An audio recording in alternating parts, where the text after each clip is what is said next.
This is one thing about fair value gaps you need to know in 2025 if you want to be profitable, right? Stop trading candlesticks. All right, so when price comes below the 10 a.m. open, notice how we have the 10 a.m. open over here. What we're looking for is how price action behaves inside of this level. So as we can see, we're inside of this key level. We're looking for a clear rejection of here. But the way we know if price is rejecting is by using what we call the order flow. So here in the order flow footprint charts, you can see the exact same candles over here, but we're going to be dissecting this green candle over here because notice how the bottom of the candle had a ton of aggressive sellers over here, but none of them were able to break the level. So this means by default, if aggressive sellers are active and they don't break the level, it means that the sellers are not being rewarded, so they're being absorbed by passive buyers. This is the most important thing to understand.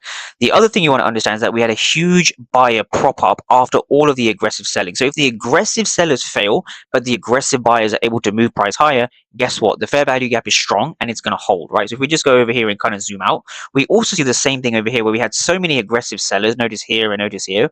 We had the aggressive sellers, but this fair value gap was checked off as strong from this area.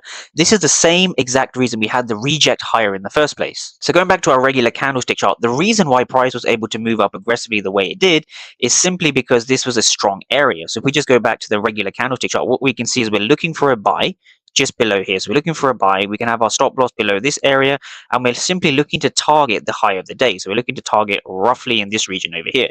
So if we just have a look at how this kind of plays out, we can see price eventually goes on and hits our target.